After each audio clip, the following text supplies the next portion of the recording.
Assalamualaikum warahmatullahi wabarakatuh.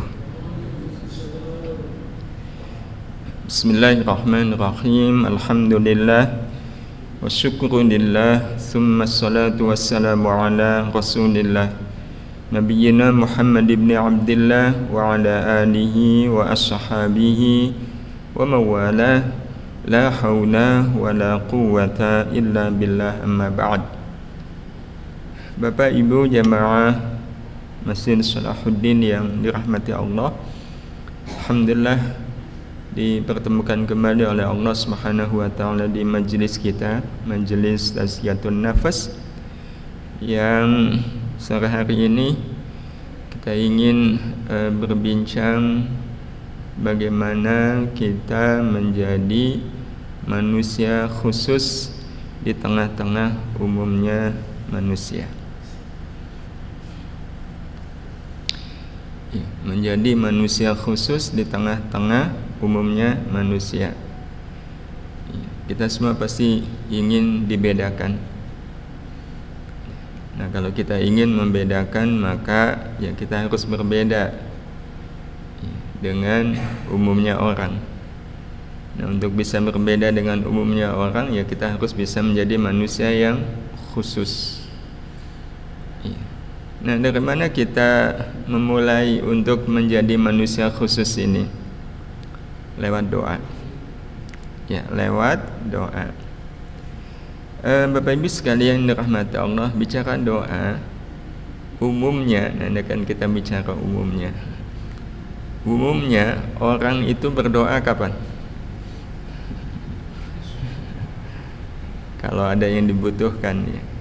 Berarti umumnya orang berdoa itu berarti meminta. Ya. Maka kalau seandainya kita mengartikan doa ya dengan arti meminta, nah itu berarti kita masih ikut umumnya orang. Terus kalau yang nggak ikut umumnya orang, nah kalau nggak ikut umumnya orang, doa itu memiliki arti ungkapan hati yang ridha menerima kenyataan yang sudah terjadi. Itu doa ya dalam pandangan orang khusus. Jadi ungkapan hati yang ridha menerima kenyataan yang sudah terjadi, lantas memohon kepada Allah agar memindahkan kita ke kenyataan hidup yang lebih baik dalam pandangan Allah.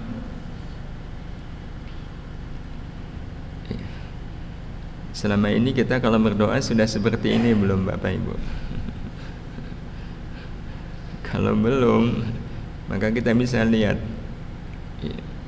Kalau kita perhatikan doa umumnya orang itu sebenarnya meminta atau ada nada protes. Ya Allah, saya udah terlalu lama hidup miskin, gak enak hidup miskin itu ya Allah.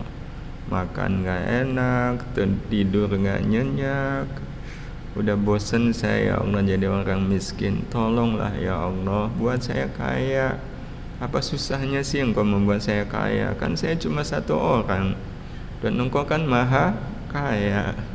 Apa susahnya Engkau membuat saya kaya ya Allah? Tolong buat saya kaya.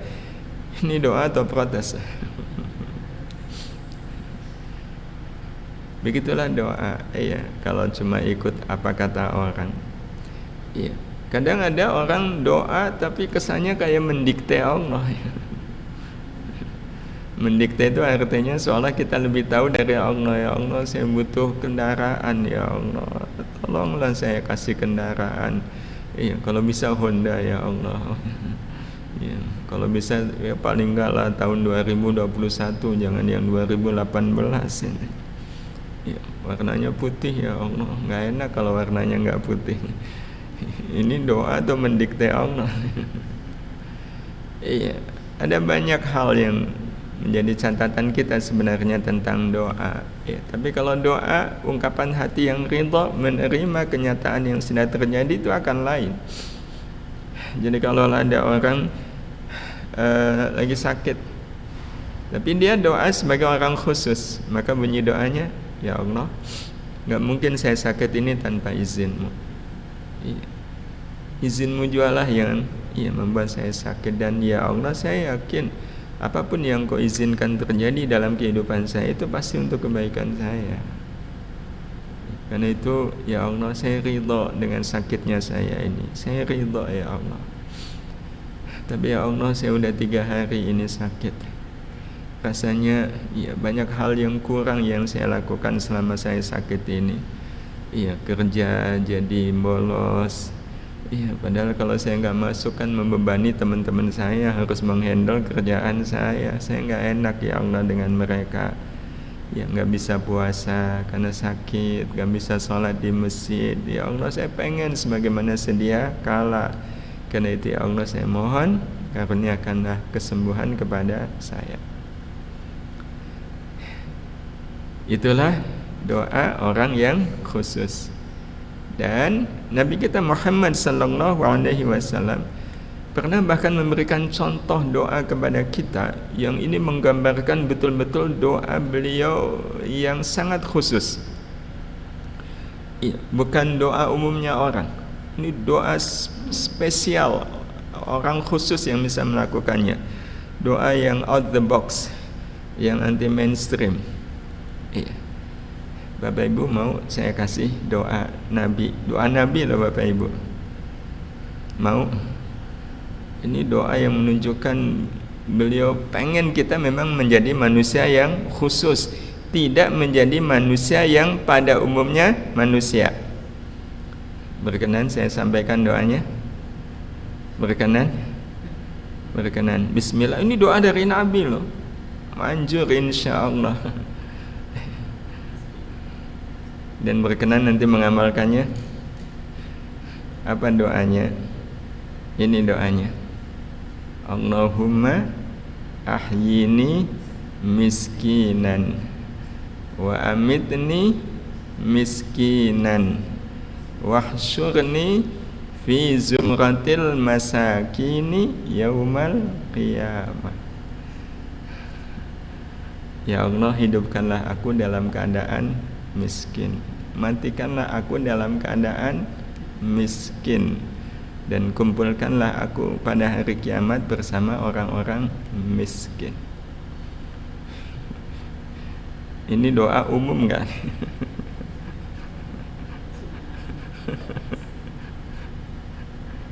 Ini kan doa yang betul-betul out the box kan? Doa yang anti mainstream. Dan ini Nabi loh yang ngajarin. Nabi yang ngajarin.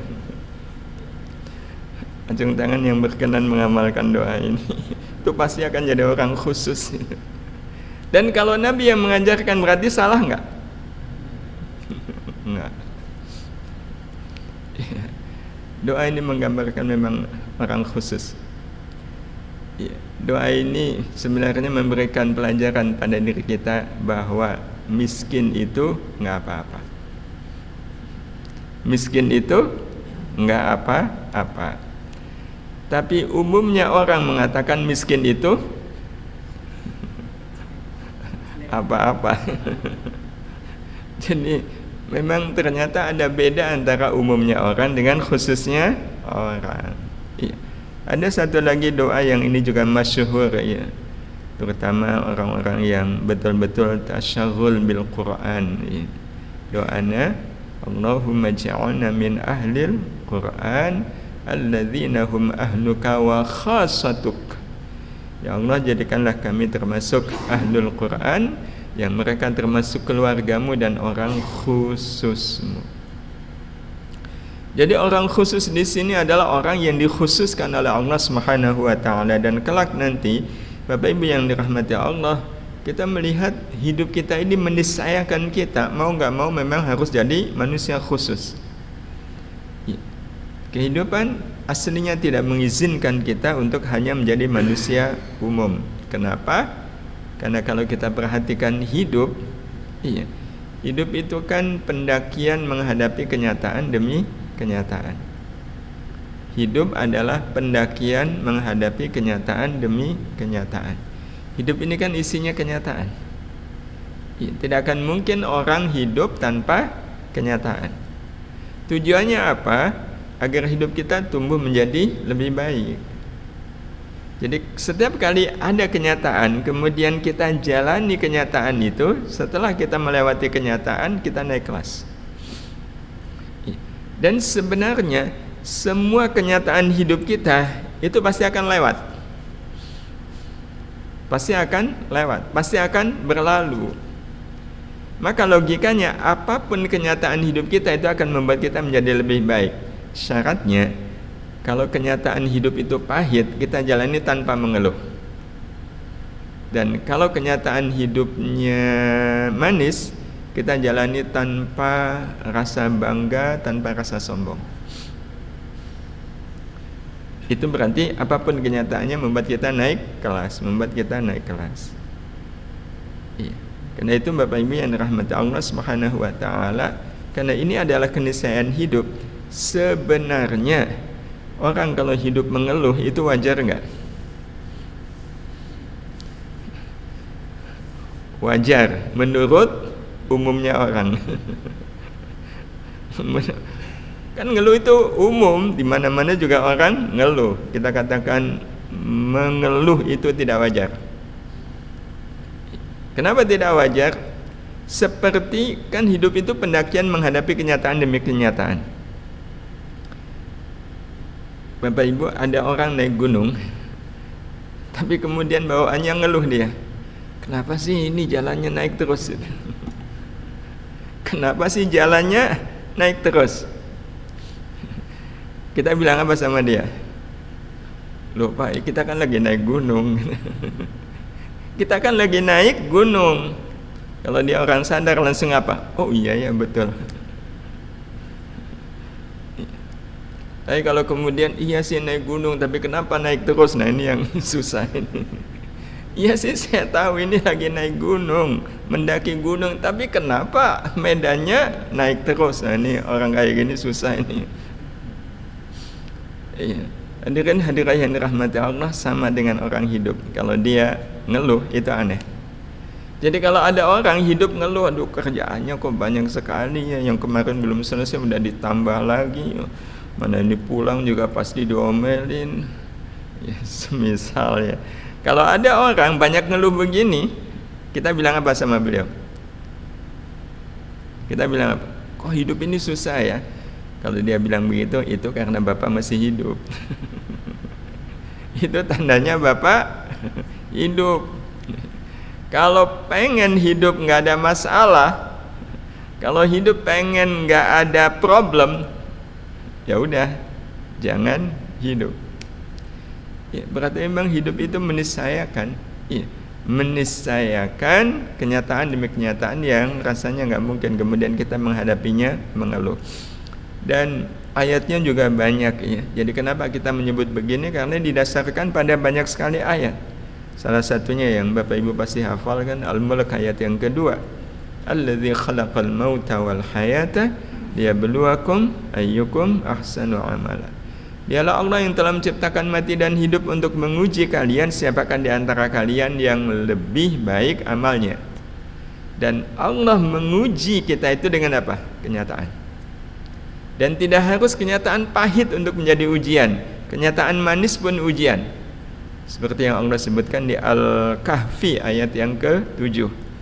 Inna ja'alna ma'alal ardi zinatan laha linabluwahum ayyuhum ahsanu amala. Sesungguhnya kami telah menjadikan apa saja yang ada di muka bumi ini zinatan laha, menjadi hiasan bagi bumi. Hiasan kan berarti sesuatu yang menarik, menyenangkan. Allah nyatakan linabluwahum, agar kami menguji mereka siapakah di antara mereka yang lebih baik amalnya. Bahkan keseluruhan alam semesta ini menjadi kenyataan hidup bagi kita yang betul-betul menjadi ujian bagi kita. Jadi kenyataan itu tidak harus peristiwa. Kenyataan itu bisa dalam bentuk alam semesta ini. Karena ternyata Allah menciptakan alam semesta ini untuk menjadi ujian sejauh mana di antara kita yang lebih baik amalnya. Ini yang Allah sebutkan di surat Al-Ahqaf. Walladzi khalaqas samawati wal ard fi sittati ayyam. Dialah Allah yang telah menciptakan langit dan bumi dalam 6 masa.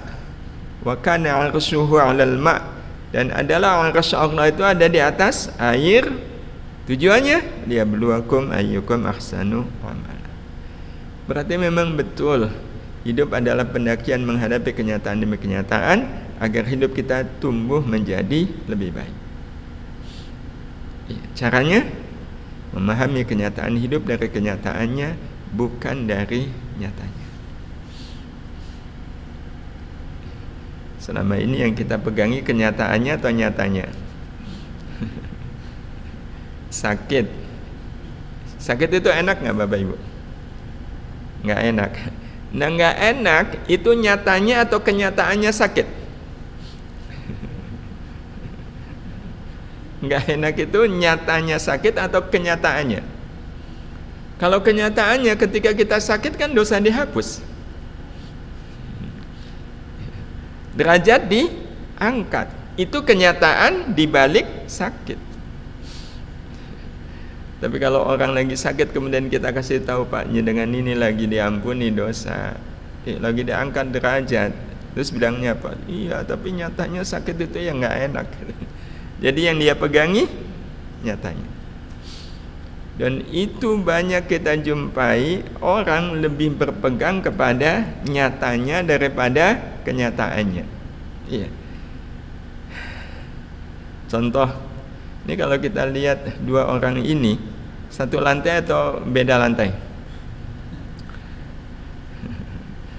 Satu lantai atau beda lantai? Satu lantai.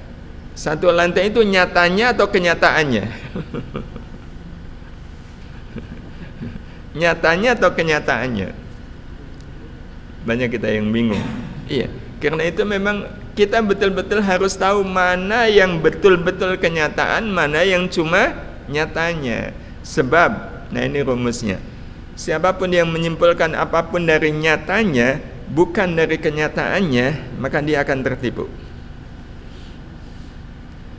Itu kalau orang menyimpulkan apapun dari nyatanya bukan dari kenyataannya, maka dia akan tertipu. Kita coba buktikan ya. Ini ada garis vertikal horizontal, pertemuannya ada lingkaran kecil. Warnanya apa? Warnanya putih, betul? Warnanya putih. Tapi ketika kita perhatikan baik-baik, itu warna putih tiba-tiba berubah jadi hitam enggak? Berarti kerlap-kerlip. Betul? Itu kerlap-kerlipnya lingkaran putih itu kenyataan atau nyatanya?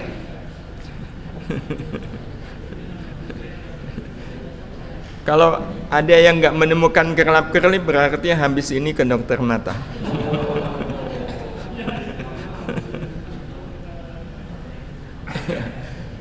Kerlap-kerlip yang ada di slide ini kenyataan atau nyatanya? Nyatanya. Kenyataannya ada nggak? Nggak ada. Tapi banyak orang nyatanya ada kok. Nyatanya ada. Iya, nyatanya ada. Tapi kenyataannya ada.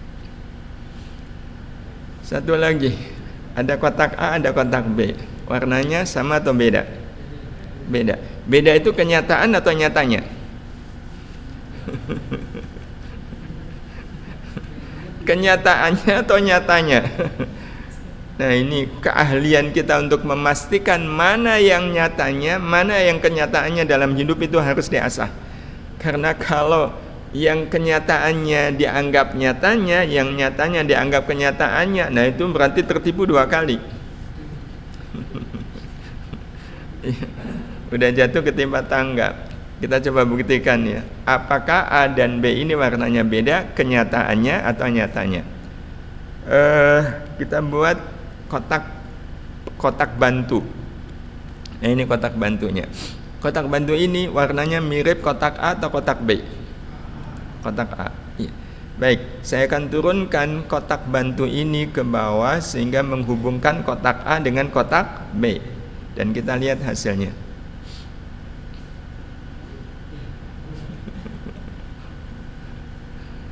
Kalau seperti ini berarti tandanya kotak A dengan kotak B warnanya enggak, nyatanya beda. Nah, itu nyatanya beda.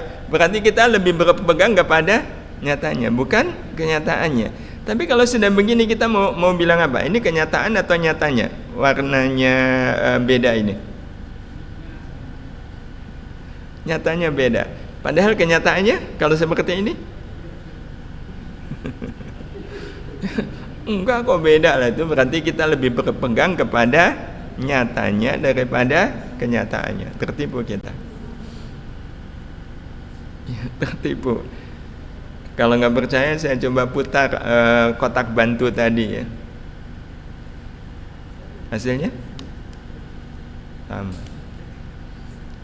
Hasilnya sama. Saya nggak ngapa-ngapain. Kok bisa? Begitulah yang nanti akan kita jumpai dalam hidup. Betapa banyak orang yang bersikukuh pada nyatanya walaupun kenyataannya tidak seperti itu. Jadi lebih memilih tertipu. Nah, karena itu ini pegangan kita. Di balik kenyataan apapun ada kenyataan yang sebenarnya. Jadi ada kenyataan, nanti ada nyatanya, ada kenyataan yang sebenarnya. Iya. Kita coba buat skemanya nih. Jadi hidup itu kan menjalani kenyataan demi kenyataan. Yang kalau kita lihat kenyataan hidup kita kan ada dua kemungkinan. Kalau nggak senang, ya susah. Iya, betul Bapak Ibu.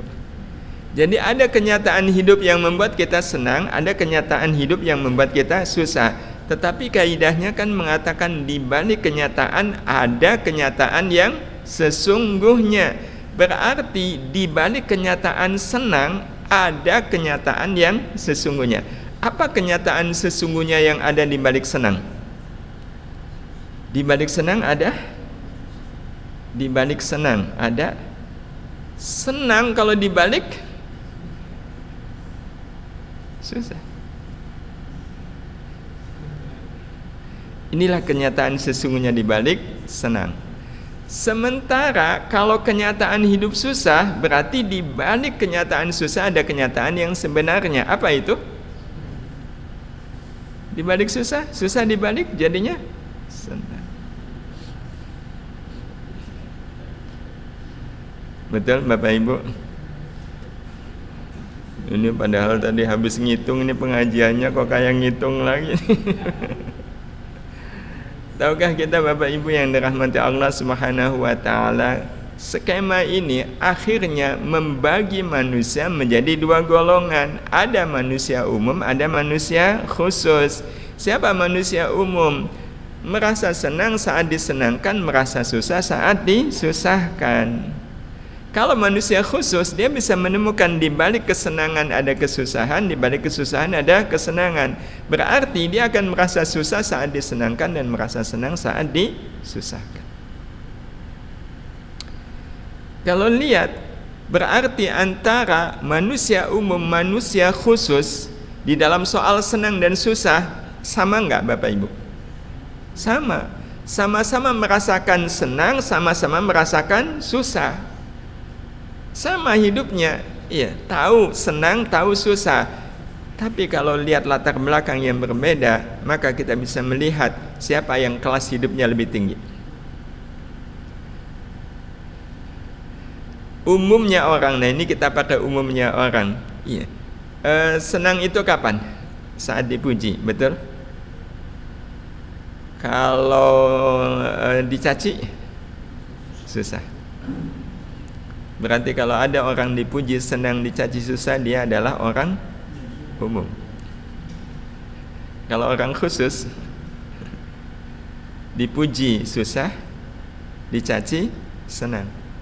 Dan pekan lalu kan kita sudah bahas yang sesuai dengan realitanya. Harusnya kita kalau dipuji itu senang atau susah? Susah. Kenapa? Karena orang yang memuji kita sesungguhnya mereka adalah orang yang menfitnah kita. Lalu apa hubungannya memuji dan menfitnah? Karena semua pujian itu pasti nggak sesuai dengan kenyataan. Segala sesuatu kalau nggak sesuai dengan kenyataan namanya fitnah. Enggak mencuri tapi disebut mencuri, namanya apa? Fitnah. Wah, ini bapak ini ahli. Ya. Padahal kita baru sekali puasa, orang mengatakan, wah bapak ini hebat ya, ahli puasa. Padahal baru sekali-kalinya itu puasa. Itu dia memuji atau menfitnah? Menfitnah. Karena dia mengatakan sesuatu yang nggak sesuai dengan kenyataan. Maka wajarnya kalau difitnah, ya susah. Tapi orang yang menghina kita itu kan orang yang sangat perhatian dengan kita. Sangat perhatian dengan kita, nggak ingin kita terus-menerus punya kekurangan, punya kelemahan. Begitu tahu kekurangan kita, dia langsung sampaikan. Itu kan orang yang sangat perhatian. Maka ini berita buruk kalau ada orang yang tetap memilih menjadi manusia umum. Apa berita buruknya? Ini orang kalau lihat seragamnya, seragam SD, tapi kalau lihat wajahnya, maka inilah kalau orang memilih menjadi manusia umum, dia tidak akan pernah naik kelas. Ya, Pak Bu, waktu kita dulu masih seragam merah putih, ya, kalau dihina kita marah nggak? Marah. Kalau dipuji, senang. Itu waktu SD, yang itu sudah puluhan tahun yang lalu. Hari ini, sekarang ini, kita dipuji, senang. Dicaci, susah. Berarti kita naik kelas nggak? Naik. Berarti Selasa depan kita pakai seragam merah putih. Biar sesuai. Iya, tapi kalau manusia khusus, ya dia akan terus naik kelas. Iya, dia akan terus naik kelas. Dan sebenarnya Allah Subhanahu wa taala pernah mengingatkan kita untuk jangan ikut umumnya manusia. Ada di surat Al-An'am ayat 116 ya. Wa in tuti' aktsara man fil ardi yudilluka an sabilillah. Iya. Dan jika kamu menuruti kebanyakan orang-orang yang di muka bumi ini, niscaya mereka akan menyesatkanmu dari jalan Allah. Menyesatkanmu dari jalan Allah itu tidak harus kemudian sampai pada tingkat murtad. Menyesatkan dari jalan Allah itu, iya, yang namanya sesat, iya. Jalan yang sesat itu adalah jalan yang kalau kita ada di atasnya, tapi ujungnya bukan ridha Allah. Ujungnya bukan ridha Allah, itu udah sesat. Iya. Tapi inilah yang nanti akan kita jumpai orang kalau ikut umumnya orang itu dia merasa tidak tersesat. Ya, semua orang juga kalau dihina ya marah. Ya, semua orang kalau dihina marah. Maka dia marah itu dia merasa salah atau enggak? Enggak. Padahal orang kalau marah, ya marah gitu. Kira-kira ujung marah itu ridha Allah atau kebalikannya? Tapi dia merasa nggak salah. Persis sama dengan orang mau ke Kaliurang, iya. Terus dia sudah ada di jalan Kaliurang. Berarti dia sudah di jalan yang benar belum?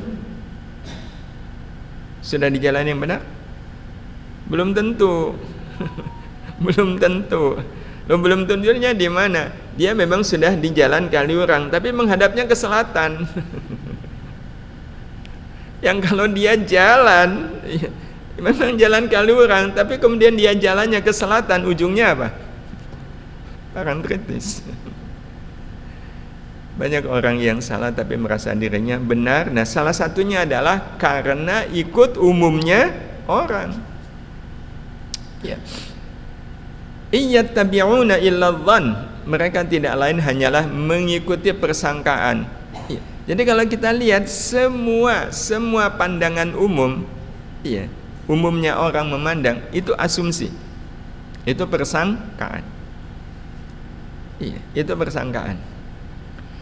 Hadirin hadirah yang dirahmati Allah Subhanahu wa taala, berarti kalau begitu, iya, menjadi penting bagi kita untuk betul-betul bisa menemukan kenyataan di balik kenyataan yang sebenarnya. Nah, kalau ini caranya tiada lain adalah dengan iman. Karena iman kalau diibaratkan kacamata, itu akan menemukan kenyataan yang sesungguhnya di balik semua kenyataan hidup ini. Apa yang tadi kita sampaikan, di balik kenyataan apapun ada kenyataan yang sebenarnya. Di balik kenyataan apapun ada kenyataan yang sebenarnya. Maka yang kita lihat bukan kenyataan yang nampak, tapi kenyataan yang ada di balik itu. Dan itu disebutkan oleh Allah di banyak ayat. Salah satunya Al-Baqarah ayat 216. Wa asa an takrahu syai'an wa huwa khairul lakum. Boleh jadi kalian tidak menyukai sesuatu, tetapi sesuatu itu menjadi kebaikan bagi kalian. Dihina, siapa yang suka? Tapi kalau berdasar ayat ini berarti di balik penghinaan ada kebaikan. Wa asa an tuhibbu syai'a, dan boleh jadi kalian menyukai sesuatu tetapi itu menjadi keburukan bagi kalian. Siapa yang tidak suka dipuji? Kalau berdasar ayat ini berarti di balik pujian ada keburukan. Hadirin hadirah yang dirahmati Allah, ayat ini memang berlaku di dalam urusan dunia. Berdasar ayat tadi, di balik yang tidak kita sukai ada kebaikan, di balik yang kita sukai ada keburukan. Ini di dalam urusan dunia. Di balik yang tidak kita sukai ada kebaikan, di balik yang kita sukai ada keburukan. Ini pegangan kita. Dan inilah yang akan membuat kita menjadi orang yang khusus. Kita coba ya Bapak Ibu. Seandainya ini ibu-ibu ya, suami kok membelikan sandal bagus, Bu, seneng gak? Seneng kan? Berarti di balik seneng ada apa? Ada keburukan. Apa keburukannya? Bisa jadi sombong, ya kan? Bisa jadi apa lagi keburukan di balik seneng? Banyak loh orang yang gara-gara pakai sandal mahal nggak jadi sholat berjamaah di masjid. Itu berarti sandal bagus jadi keburukan. Dan apa yang terjadi kalau betul kita ke masjid pakai sandal bagus, pakai sepatu bagus? Terus mau pulang sandal itu hilang. Hilangnya sandal itu sesuatu yang kita sukai atau tidak kita sukai? Tidak kita sukai. Nah, kalau tidak kita sukai berarti di situ ada apa? Ada kebaikan kan? Apa kebaikannya? Banyak. Ada kebaikan ikhlas, betul? Kebaikan sabar, kebaikan ridho. Padahal hilang sandal kita enggak suka. Ini menunjukkan benarnya apa yang dikatakan oleh Allah Subhanahu wa taala. Dan karena Bapak Ibu orang pengajian, jadi ketika sepatunya hilang, Bapak ridho enggak? Ridho ya. Ridho, ikhlas. Nah, baru saja jalan beberapa langkah dalam keadaan ridho, takmir masjid, kemudian manggil Bapak, Pak, maaf ini tadi saya lihat ada sendal ini, ada sepatu ini sepatu Bapak bukan? Dan ternyata itu memang betul sepatunya Bapak. Jujur Bapak Ibu, ketika ternyata sepatunya ditemukan, Bapak Ibu kecewa atau senang? Kalau senang itu berarti kita ikut umumnya orang atau khususnya orang? Loh, kenapa kita senang? Ya, sepatu saya ketemu. Tahu nggak akibat sepatu ketemu jadi apa? Jadi hilang kan? Apa yang hilang? Ikhlasnya. Nggak jadi, itu batal, itu ikhlasnya, batal sabarnya, batal ridhonya. Padahal kalau mau ditimbang mana yang lebih bernilai, ridho atau sendal? Ikhlas atau sendal? Sabar atau sendal? Ikhlas, sabar, ridho itu luar biasa. Berarti kalau begitu sampai detik ini kita jadi manusia umum atau manusia khusus? Terus kapan kita mau berubah? Iya, ini masih ada lanjutannya, tapi ini memang penting, iya. Karena kalau jadi manusia umum ya udah meninggal layaknya manusia umum. Nanti di akhirat disambut dengan sambutan manusia pada umumnya. Padahal kita semua kan pengen dikhususkan, dan tidak ada cara untuk dikhususkan oleh Allah Subhanahu wa taala kecuali kita harus menjadi manusia yang khusus. Kita lanjutkan nanti insyaallah di pertemuan yang akan datang. Hadani Allah wa iyyakum. Kita akhiri subhanakallahumma bihamdika asyhadu an la ilaha illa anta astaghfiruka wa atubu ilaik. Assalamualaikum warahmatullahi wabarakatuh.